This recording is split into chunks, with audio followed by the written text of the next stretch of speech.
Chapter 24 The Hiding Place. That evening, the Zion Children's Choir sang in front of a crowded congregation. One of their songs was inspired by Psalm 91. You will not fear the terror of night. If you make the Most High your dwelling, then no harm will befall you. The children sang this song beautifully, but are they going to remember those words when trouble comes, I wondered. Julian and Corinna and their cousins, Bobby and Laura, were going to be put to the test that very night after they arrived home from church. Their grandmother, with whom they lived, had gone away for a few days to visit relatives in another town. Keep an eye on the cellar, she had told them before she left. I will, Julian had assured her. He was now 14 and had a pleasant face with dark, intelligent eyes. He had a sense of humor and dimples in his cheeks when he laughed. Corinna had a pretty face, white teeth, and thoughtful brown eyes. She was wearing the white blouse and long skirt she usually wore for church. When the church service was over, the four of them took a tram up Copo Hill and got off at the stop for Strada Coșbuc. Then there was a 10-minute walk to their home. It was dark, but they were not afraid, at least not yet. When they passed the bend in the road, they could see the house. Suddenly, Julian noticed something suspicious. The lights in the kitchen are on, he said, and they all stopped. I'm sure I checked everything before we left. Someone must be in the house. Let's go back to the church, Laura suggested. She was 9, with long straight hair. She wore her best green corduroy dress. Her big eyes looked scared. The gate is wide open. We locked it when we left, said Bobby, a blue-eyed boy of 8 with blonde hair. Let's hide in the park. We can't leave the house empty any longer, Julian replied. I promised Grandma that I would keep an eye on the cellar. The cellar was located in the yard, close to the rear of the house. People thought that it was just a storage place for vegetables, but in reality it was a hiding place for thousands of Bibles. To get into it, you had to open a door and go down 7 steps. Inside were shelves with potatoes, cabbages, and parsnips.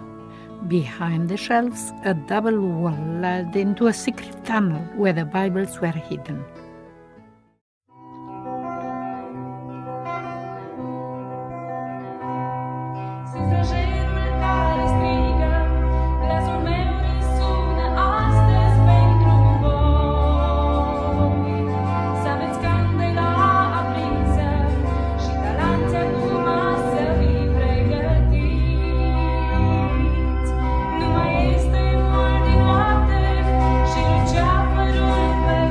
I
Julian remembered that his grandfather taught him, "Whenever you are in danger, call upon the Lord. He will help you."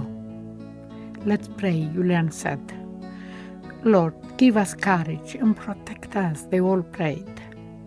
The children couldn't go to any of the neighbors for help. Everyone avoided them because of their Christian faith. Fearfully, the 4 children entered the yard. All around the property was a wire fence with iron gate, which the family kept locked. There was a rose garden at the front and a large flowering bush, which spread its branches to the ground. At the back of the house was a large vegetable garden, some apple trees, vines, and a woodshed. The small white house had an entrance hall, 2 bedrooms, a kitchen, and a pantry.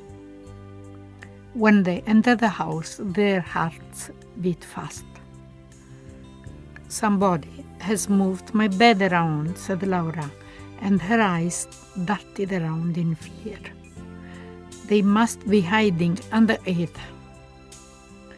"The wardrobe too. Look, the clothes are in a mess," Corina added. "It happened once before," Julian remembered, "when I was very small. Grandpa said that the secret police liked to search houses without a warrant looking for Bibles. That's why they came like thieves while we were out. After looking under every bed, in every wardrobe, and in every corner, the children were convinced that there was no one hiding in the house. Then they were able to relax." "What about the hiding place?" Julian went quickly to check. He stepped down into the cellar with a flashlight. "Yes, everything is in place." He came out carrying a bag full of potatoes. He didn't know, but those potatoes would be very useful that night. "Now, let's forget about our troubles with a piece of apple pie," Corina said. "I helped Grandma bake it before she left." Corina also boiled some milk and gave each of them a cup. Before going to bed, Julian read Psalm 91 to them aloud. He had to encourage everyone, especially Bobby and Laura, who were their guests. The Lord reminded them again through His word, "You'll not fear the terror of night. If you make the Most High your dwelling, then no harm will befall you." They locked the gate and the door and put the lights off. Then they prayed and went to bed. Soon they were all sleeping peacefully, but not for long. The telephone rang. Julian picked it up. "Hello?" "This is Colonel Chuka," said a low voice. "May I speak with Mrs. Sfatcu?" "She is not at home," Julian answered, rubbing his eyes. He looked at the clock on the wall. It was 1 o'clock. "Then I shall speak with you. We heard that you are hiding Bibles. Where are they?" Julian's grandfather had taught him to answer questions in such a way as to confuse the enemy. "Bibles? I don't understand. What are you talking about?" "We'll come and see. If we find any, you'll all end up in prison." Click. The children were all awake by now. They were praying on their knees. "Lord, protect us and don't let them find the Bibles."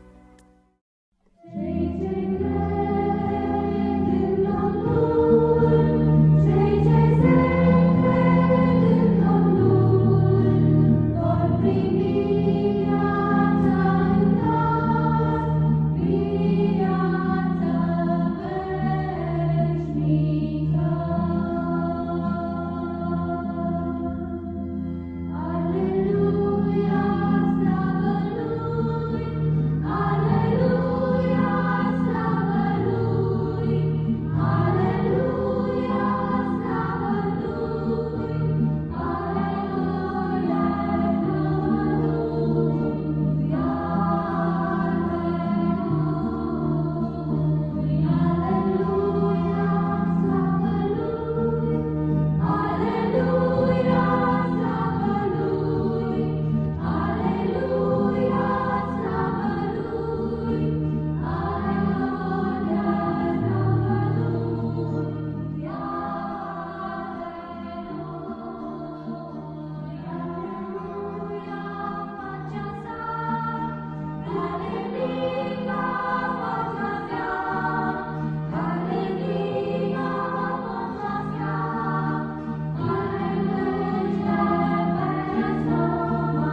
After 15 minutes, they heard a car pull up outside.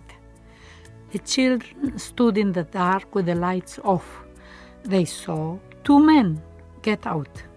One was big and tall, and the other was short. They both wore dark clothes. They were carrying some strange-looking sticks. "They have flashlights too," said Bobby. "It must be Colonel Choker and Major McKenney," Corina whispered.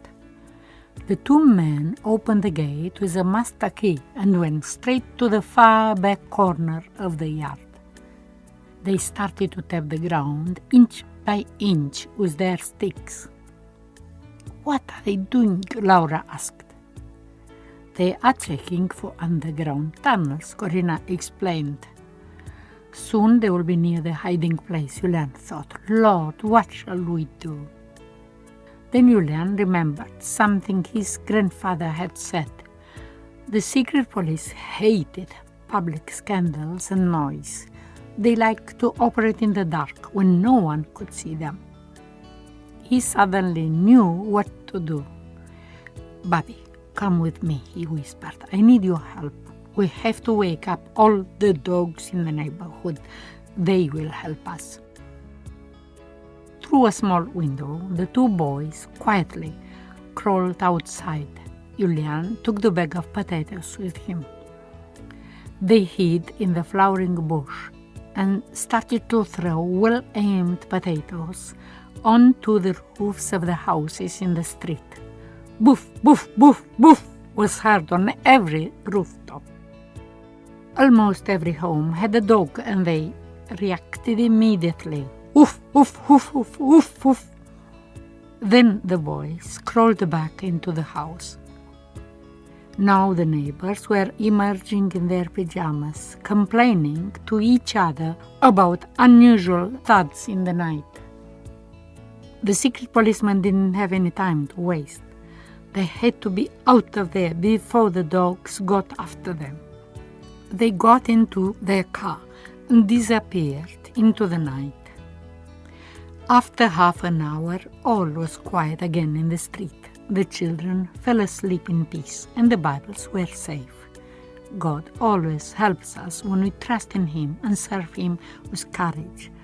And so the children too were safe for now.